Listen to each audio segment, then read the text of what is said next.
Hello everyone. तो आज की वीडियो में हम समझेंगे कि who can vote in the presidential elections, यानी कि हमारे देश के जो हेड ऑफ द स्टेट होते हैं यानी कि जो प्रेसिडेंट होते हैं उनके इलेक्शन में कौन कौन वोट करते हैं।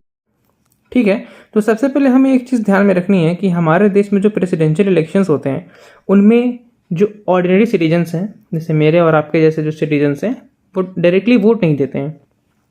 तो फिर कौन है वो लोग जो प्रेसिडेंशियल इलेक्शंस में वोट देते हैं और प्रेसिडेंट को चुनते हैं। तो जो लोग भी प्रेसिडेंशियल इलेक्शंस में वोट देते हैं उन्हें हम कहते हैं electoral college. So the electoral college of the presidential election consist of the elected members of parliament, elected members of state legislative assembly and elected members of legislative assembly of Delhi and Puducherry. So एक बहुत ही important बात जो यहाँ पे ध्यान रखने की है, एक बहुत ही कॉमन टर्म यहाँ पे यूज़ किया गया तीनों ही पॉइंट्स में, वो है इलेक्टेड इलेक्टेड इलेक्टेड। ठीक है, तो ये जो इलेक्टोरल कोलाज है और कौन से लोग प्रेसिडेंशियल इलेक्शन में वोट देते हैं, इसको अच्छे से समझने से पहले हमें कुछ बेसिक चीज़ें जाननी बहुत ज़रूरी हैं। तो सबसे पहले उनको समझते हैं। जैसा कि हम जानते हैं जो हमारा पार्लियामेंट है उसमें दो हाउसेज होते हैं, हम जानते हैं। एक होता है लोकसभा और एक होता है राज्यसभा। ठीक है, लोकसभा को हम लोअर हाउस कहते हैं, राज्यसभा को हम अपर हाउस कहते हैं। अब क्या है, इस लोकसभा में भी कुछ इलेक्टेड मेंबर्स होते हैं जिनको आम जनता वोट दे के चुनती है, और कुछ नॉमिनेटेड मेंबर्स होते हैं। ठीक है, लेकिन अब पार्लियामेंट के लोकसभा में नॉमिनेटेड मेंबर्स नहीं होते हैं। क्यों? क्योंकि 104th कॉन्स्टिट्यूशनल अमेंडमेंट एक्ट जो 2019 में आया था, इसके तहत क्या हुआ था कि जो दो एंग्लो इंडियंस का जो रिप्रेजेंटेशन था लोकसभा में उसको कैंसिल कर दिया गया। तो अब केवल और केवल लोकसभा में इलेक्टेड मेंबर्स ही हैं। ठीक है, वहीं पे अगर राज्यसभा की बात की जाए तो राज्यसभा में अभी भी इलेक्टेड मेंबर्स भी हैं as well as nominated members भी हैं, और इन नॉमिनेटेड मेंबर्स की जो संख्या है अभी वो राज्यसभा में है 12। ठीक है, तो सबसे पहला पॉइंट अब हमारा क्लियर हुआ होगा कि जो सबसे पहला इलेक्टोरल कोलाज में कौन आते हैं, इलेक्टेड मेंबर्स ऑफ पार्लियामेंट। सो हमारे पार्लियामेंट में लोकसभा और राज्यसभा दोनों आता है, यानी कि लोकसभा में जो इलेक्टेड मेंबर्स हैं वो, और राज्यसभा के केवल और केवल elected members. Nominated members vote नहीं देंगे इन द प्रेसिडेंशियल इलेक्शन। ठीक है, पहला पॉइंट हमारा क्लियर हुआ। अब हम समझते हैं दूसरी पॉइंट को। तो हमारा दूसरा पॉइंट क्या कहता है, एक बार आइए उस पर भी नज़र डाल लेते हैं। तो दूसरा पॉइंट कहता है elected members of state legislative assembly. तो जैसे सेंट्रल लेवल पे पार्लियामेंट होता है, वैसे ही स्टेट के लेवल पे हमारे पास क्या होता है, स्टेट लेजिस्लेटिव असेंबली। ठीक है, तो स्टेट लेजिस्लेटिव असेंबली में भी केवल और केवल अब सिर्फ इलेक्टेड मेंबर्स ही होते हैं। अब स्टेट लेजिस्लेटिव असेंबली में नॉमिनेटेड मेंबर्स नहीं होते हैं। इतना बात समझ में आ गया होगा हमें। ठीक है, ठीक है, तो elected members of state legislative assembly भी हमारा क्लियर हो गया। हाँ, एक पॉइंट और है इसमें, आपको ध्यान देने वाली बात यह है, इंडिया में कुल 6 ऐसे स्टेट्स हैं जहाँ पे स्टेट लेजिस्लेटिव असेंबली के साथ साथ स्टेट लेजिस्लेटिव काउंसिल भी है, यानी विधानसभा के साथ साथ विधान परिषद भी है।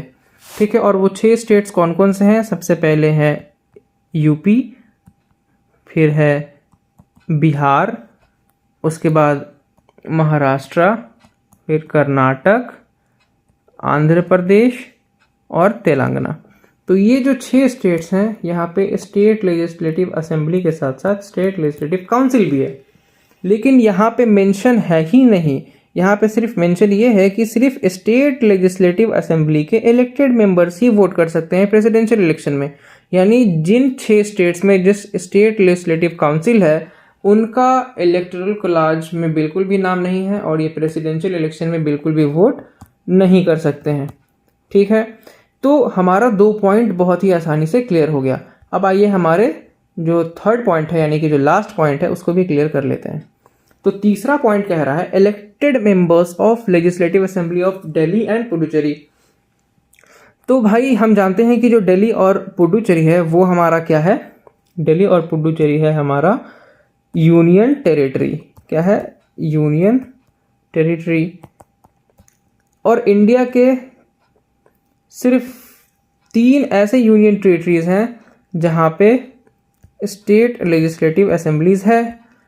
ठीक है, कौन कौन सा? एक है दिल्ली, दूसरा है पुडुचेरी और तीसरा है जम्मू एंड कश्मीर।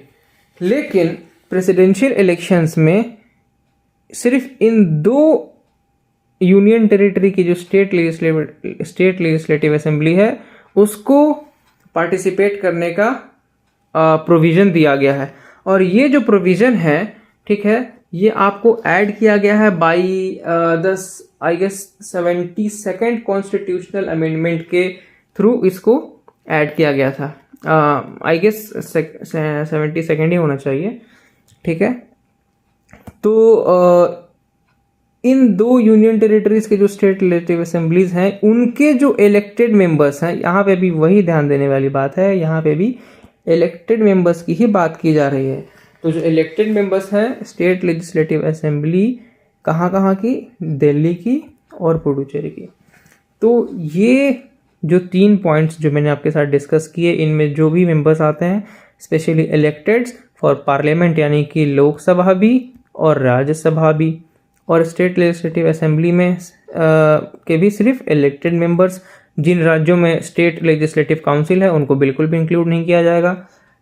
और दिल्ली और पुडुचेरी के जो स्टेट लेजिस्लेटिव असेंबली हैं उनके भी सिर्फ इलेक्टेड मेंबर्स ही वोट कर सकते हैं। यानी कि हम इससे क्या समझ सकते हैं कि जो भी नॉमिनेटेड मेंबर्स हैं, ठीक है, वो फुल्ली वोट नहीं दे सकते हैं प्रेसिडेंशियल इलेक्शन में, पहली बात। और दूसरी बात क्या हमने समझी कि जिन स्टेट्स में भी स्टेट लेजिस्लेटिव काउंसिल है, ये 6 स्टेट्स में मैंने आपको बताया, वहाँ भी जो स्टेट्स लेजिस्लेटिव काउंसिल्स हैं वो भी प्रेसिडेंशियल इलेक्शंस में वोट नहीं दे सकते हैं। ठीक है, तो मुझे उम्मीद है कि आपको ये चीज़ समझ में आ गई होगी कि प्रेसिडेंशियल इलेक्शंस में कौन कौन लोग हैं जो वोट करते हैं और कौन कौन से लोग हैं जो वोट नहीं कर सकते हैं। अगली वीडियो में हम प्रेसिडेंट की रिगार्डिंग ही बहुत सारी चीज़ें डिस्कस करेंगे कि प्रेसिडेंट का ओथ कैसे होता है, उसका और भी जो चीज़ें उससे रिलेटेड है वो सारी चीज़ें हम आगे डिस्कस करेंगे। तो मिलते हैं नेक्स्ट वीडियो में, तब तक के लिए गुड बाय।